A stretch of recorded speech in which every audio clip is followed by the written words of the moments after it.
हमारे पॉलिटी का सब्जेक्ट चल रहा है और पॉलिटी में अपन आगे बढ़ते हैं। और पॉलिटी में आगे अपन आज संघ के बारे में चर्चा करेंगे। किसके बारे में? संघ के बारे में चर्चा करेंगे।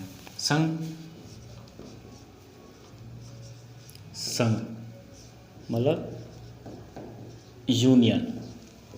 आज संघ के बारे में चर्चा करेंगे कि संघ में भारतीय संविधान के अंदर संघ में क्या क्या है और किस प्रकार से इसका विस्तार है। तो संघ को तीन भागों में बांटा गया है। संघ को 3 भागों में बांटा गया है। पहला कार्यपालिका,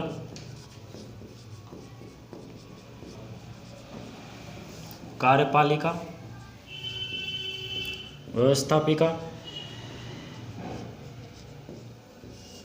और न्यायपालिका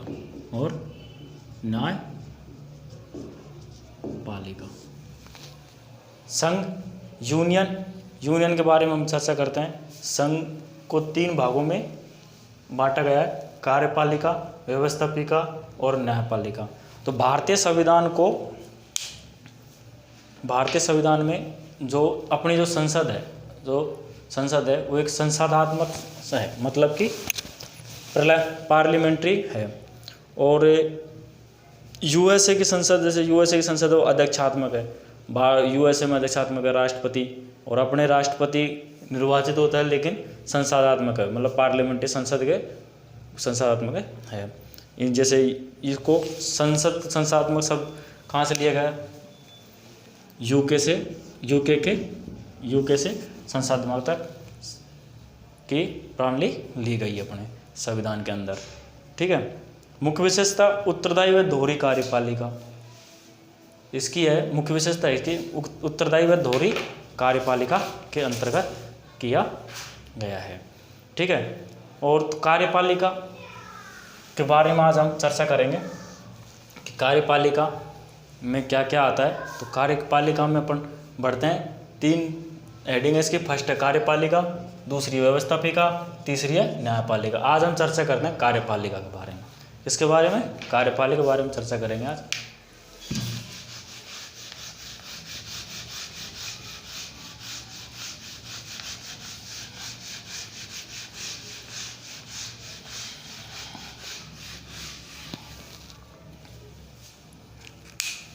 इसके बारे में कार्यपालिका के बारे में चर्चा करते हैं आज।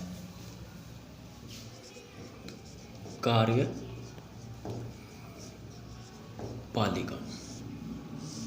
ठीक है।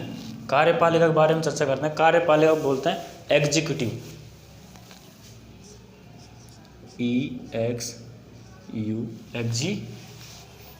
एग्जीक्यूटिव।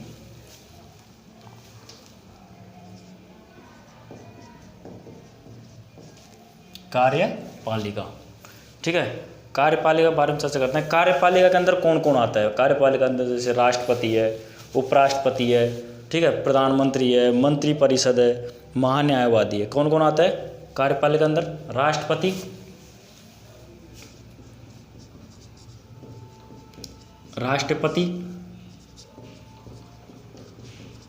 उपराष्ट्रपति, प्रधानमंत्री, ठीक है, मंत्रिपरिषद और महान्यायवादी, ठीक है। पहले हो गए राष्ट्रपति, ठीक है, दूसरे हो गए उपराष्ट्रपति, तीसरे हो गए प्रधानमंत्री, चौथी हो गई मंत्रिपरिषद और 5 हो गए महान्यायवादी। कार्यपालिका के अंदर राष्ट्रपति, उपराष्ट्रपति, प्रधानमंत्री और मंत्रिपरिषद और महान्यायवादी, ठीक है। तो हम चर्चा करेंगे आज राष्ट्रपति के बारे में। कार्यपालिका में पहले अपन लेते हैं राष्ट्रपति के बारे में विस्तार चर्चा करते हैं। राष्ट्रपति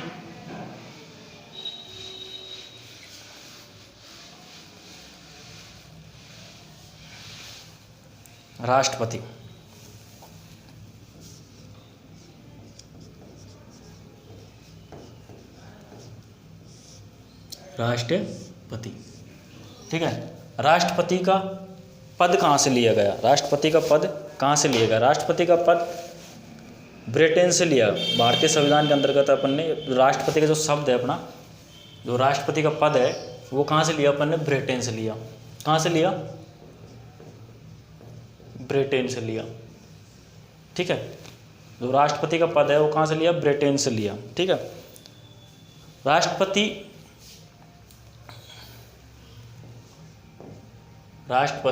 देश का, अपने देश का एक औपचारिक प्रधान होता है। औपचारिक प्रधान क्या होता है? औपचारिक प्रधान होता है। ठीक है, देश का क्या होता है? औपचारिक प्रधान राष्ट्रपति होता है। लेकिन वास्तविक प्रधान कौन होता है? वास्तविक प्रधान प्रधानमंत्री होता है। राष्ट्रपति देश का औपचारिक प्रधान होता है। और राष्ट्रपति का पद कहाँ से लिया गया? ब्रिटेन से राष्ट्रपति का पद लिया गया। ठीक है, ये किसके अंतर्गत है? राष्ट्रपति का पद अनुच्छेद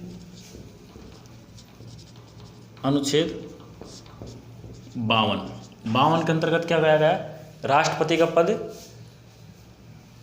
राष्ट्रपति 52 के अंतर्गत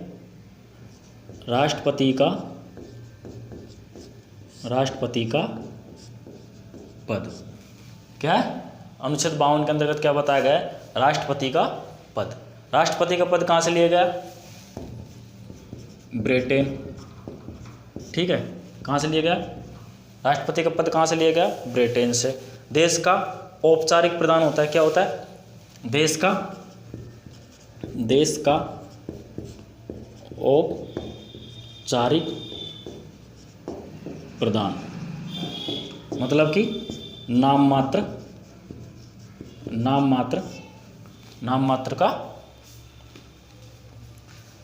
का प्रमुख क्या होता है? नाम मात्र का प्रमुख होता है। औपचारिक प्रधान नाम मात्र का प्रमुख क्या होता है? नाम मात्र का प्रमुख होता है। ठीक है, और ये तो हो गया पद। अब राष्ट्रपति का पद। राष्ट्रपति के पद के लिए क्या क्या योग्यताएं होनी चाहिए? ठीक है, राष्ट्रपति के पद के लिए योग्यताएं के बारे में चर्चा करते हैं कि राष्ट्रपति के पास पद है तो राष्ट्रपति के पास योग्यताएं क्या क्या होनी चाहिए। तो योग्यता में आता है योग्यताएं। ठीक है, आगे बढ़ते हैं अपन योग्यताओं के बारे में।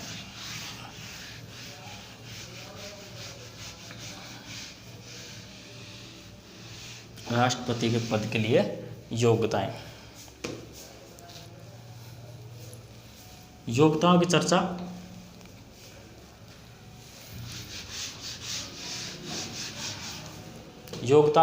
अनुच्छेद 58 के अंतर्गत, अनुच्छेद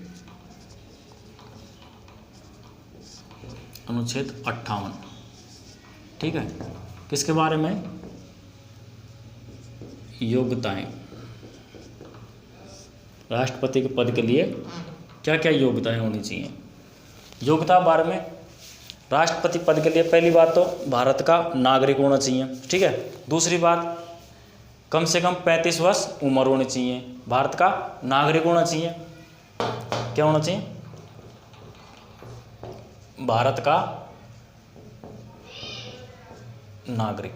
ठीक है, पहली बात होगी भारत का नागरिक होना चाहिए। दूसरी बात 35 वर्ष की आयु, 35 वर्ष की आयु। एक क्वेश्चन बनता है, जैसे आपके दिमाग में क्वेश्चन बनेगा कि एक बार एक क्वेश्चन आया था कि मूल रूप से भारत का नागरिक होना चाहिए। एक होता है मूल रूप से भारत का नागरिक, मूल रूप से, ठीक है, और एक होता है भारत का नागरिक। तो दोनों बात एक ही है, लेकिन मैं अपने अंतर्गत मूल रूप से भारत का नागरिक होना चाहिए, इस चीज़ का संविधान के अंतर्गत उल्लेख नहीं है। संविधान के अंतर्गत सीधा लिखा गया है भारत का नागरिक होना चाहिए, तो इसलिए मूल रूप से नहीं। जो संविधान के अंदर लिखा गया, संविधान में ये लिखा है कि भारत का नागरिक होना चाहिए। दूसरी बात 35 वर्ष की आयु होनी चाहिए। तीसरी बात 50 प्रस्तावक और 50 अनुमोदक, 50 प्रस्तावक और 50 अनुमोदक, प्रस्तावक व 50 अनुमोदक। क्या? 50 प्रस्तावक और 50 अनुमोदक होने चाहिए। 50 प्रस्ताव और 50 अनुमोदक। चौथी, लोकसभा के सदस्य बनने की योग्यता होनी चाहिए। लोकसभा का सदस्य बनने की योग्यता।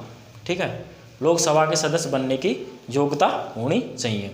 ठीक है, योग्यताओं के बारे में भारत का नागरिक होना चाहिए, फर्स्ट बात। दूसरी बात 35 वर्ष आयु होनी चाहिए। तीसरी बात 50 प्रस्तावक और 50 अनुमोदक होने चाहिए कि कोई भी व्यक्ति अगर राष्ट्रपति का चुनाव लड़ता है, ठीक है, अगर कोई व्यक्ति राष्ट्रपति का चुनाव लड़ता है तो उसके पास 50 अनुमोदक और 50 प्रस्तावक होने चाहिए। और 50 अनुमोदक और 50 प्रस्तावक कौन होंगे? 50 अनुमोदक और 50 प्रस्तावक वो होंगे जो राष्ट्रपति के चुनाव में भाग लेते हैं। कौन होते हैं? तो राष्ट्रपति के चुनाव में जो भाग लेंगे वही 50 अनुमोदक और 50 प्रस्तावक बनाए जाएंगे। जैसे संसद का कोई सदस्य है, संसद का सदस्य, ठीक है, या विधानसभा का सदस्य, ये राष्ट्रपति के चुनाव में भाग लेते हैं तो इनमें 50 प्रस्तावक और 50 अनुमोदक बनाए जाते हैं। एक बात याद रखने की है कि जो 50 प्रस्तावक और 50 अनुमोदक होते हैं, 50 प्रस्तावक और 50 अनुमोदक होते हैं, उन जो 100 कैंडिडेट हैं, वो 100 कैंडिडेट किसी और राष्ट्रपति के प्रस्तावक और अनुमोदक नहीं बन सकते। क्या हो सकते? कि 50 जो अनुमोदक अपने और 50 जो प्रस्तावक हैं, ये किसी और राष्ट्रपति के, किसी और कैंडिडेट मतलब चुनाव लड़ रहा है राष्ट्रपति का, उस कैंडिडेट के क्या नहीं बन सकते? प्रस्तावक और अनुमोदक नहीं बन सकते। मतलब 100 व्यक्ति जो 100 सदस्य हैं, अपने सदस्य हैं, ये 100 सदस्य सिर्फ एक व्यक्ति जो कैंडिडेट चुनाव लड़ रहा है, कैंडिडेट जो चुनाव लड़ रहा है, सिर्फ एक व्यक्ति के ही 50 अनुमोदक, ठीक है, और 50 प्रस्तावक बन सकते हैं। ना कि सब मतलब कोई दूसरा कैंडिडेट लड़ रहा है चुनाव तो उस दूसरे कैंडिडेट के बन जाए, तो ऐसा नहीं हो सकता कि 100 व्यक्ति सिर्फ एक व्यक्ति के 50 अनुमोदक और 50 प्रस्तावक, मतलब 100 व्यक्ति एक व्यक्ति के बन सकते हैं। ठीक है, तीसरी है लोकसभा का सदस्य बनने की। चौथी बात है लोकसभा का सदस्य बनने की होता है कि जो राष्ट्रपति का चुनाव लड़ता है, लोकसभा का सदस्य बनने की योग्यता होनी चाहिए उसके अंदर। ठीक है, दूसरा आगे चलते हैं अपन, ये तो हो गई इसकी योग्यताएं। ठीक है, अब अपन पढ़ते हैं इसमें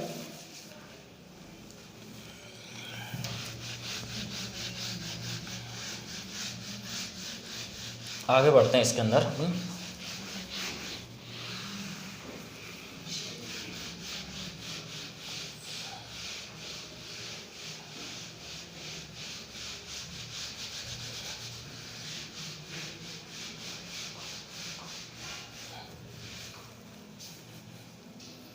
अनुच्छेद 53,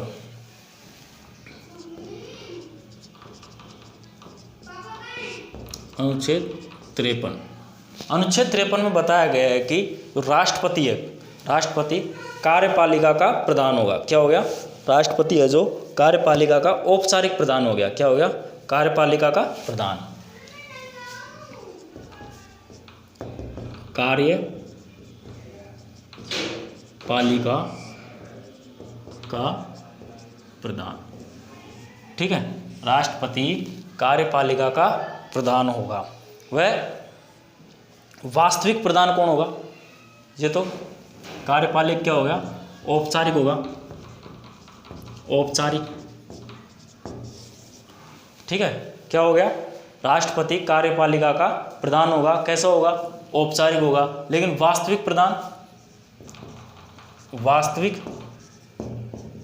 वास्तविक प्रधान कौन होगा? वास्तविक प्रधान प्रधानमंत्री।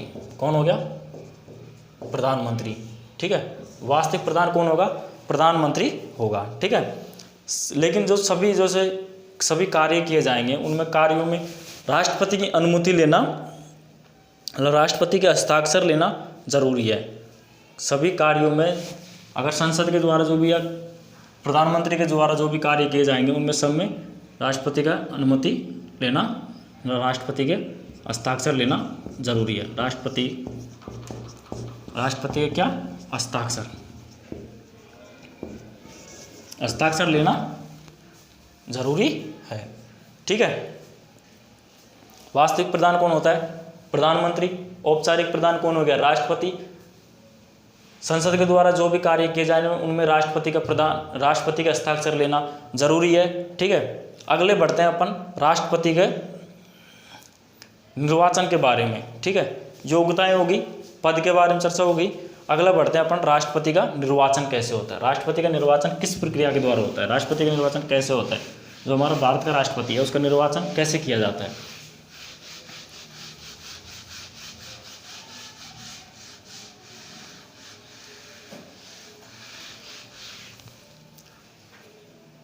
राष्ट्रपति का निर्वाचन एक बार देख लेते हैं पीछे का। राष्ट्रपति का पहला क्या था, अनुच्छेद 52। अनुच्छेद 52 में क्या है, राष्ट्रपति का पद। राष्ट्रपति के पद की चर्चा किसमें की गई है, अनुच्छेद 52 के अंतर्गत की गई है राष्ट्रपति के पद की, अनुच्छेद 52 के अंदर। ठीक है, कहाँ से राष्ट्रपति के पद को भारतीय संविधान के अंदर कहाँ से लिया गया, कहाँ से लिया गया, यूके मतलब ब्रिटेन से ग्रहण किया गया, ब्रिटेन से लिया गया। ठीक है, अगला आता है अपन राष्ट्रपति की योग्यताएं, राष्ट्रपति की योग्यताओं के बारे में। तो राष्ट्रपति की योग्यताएं क्या क्या होती हैं, राष्ट्रपति का योग्यताएं पढ़ी अनुच्छेद 58 के अंतर्गत योग्यता के बारे में पढ़ा कि राष्ट्रपति भारत का नागरिक होना चाहिए। क्या होना चाहिए, नागरिक होना चाहिए। ठीक है, 35 वर्ष की आयु होनी चाहिए। ठीक है, तीसरी बात लोकसभा का सदस्य बनने की योग्यता होना चाहिए, लोकसभा का सदस्य बनने की योग्यता होनी चाहिए। चौथी बात 50 अनुमोदक व 50 प्रस्तावक क्या होने चाहिए, 50 अनुमोदक 50 प्रस्तावक होना चाहिए। ठीक है, भारत का नागरिक होना चाहिए, 35 वर्ष आयु होनी चाहिए, लोकसभा का सदस्य बनने की योग्यता होनी चाहिए, 50 अनुमोदक और 50 प्रस्तावक होने चाहिए। ये 50 अनुमोदक और 50 प्रस्तावक सिर्फ एक कैंडिडेट के ही हो सकते हैं, ना कि दूसरे कैंडिडेट के। जो 50 कैंडिडेट होंगे वो किसी के, सिर्फ एक कैंडिडेट के 50 अनुमोदक और 50 प्रस्तावक बन सकते हैं। ठीक है, अगली बात करी थी अपन ने कि कार्यपालिका का प्रधान, अनुच्छेद 53 के अंतर्गत बताया। अनुच्छेद 53 में बताया कार्यपालिका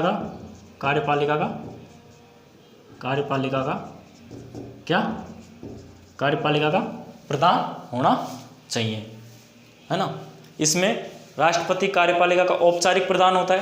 राष्ट्रपति जो कार्यपालिका होती है अपनी, कार्यपालिका क्या होता है, औपचारिक प्रधान होता है। और जबकि वास्तविक प्रधान कौन होता है, प्रधानमंत्री होता है। लेकिन संसद के द्वारा या फिर किसी भी प्रधानमंत्री या संसद के द्वारा जो कार्य किए जाते हैं उन कार्यों में राष्ट्रपति के हस्ताक्षर लेना बहुत ही जरूरी है। ठीक है, यहाँ तक चर्चा कर लिया अपन ने। अगली क्लास में अपन राष्ट्रपति के निर्वाचन के बारे में चर्चा करेंगे। तो चैनल को अगर सब्सक्राइब नहीं किया तो चैनल को सब्सक्राइब करें कि आपकी हर क्लास, हमारी फर्स्ट क्लास आपके पास पहुँचे, और बेल आइकन को जमाएं जिसका कि आपकी नोटिफिकेशन सबसे पहले आपके पास आए। और शेयर करें और वीडियो को लाइक करें, और आपका क्वेश्चन हो तो कमेंट बॉक्स में डालें। Thank you.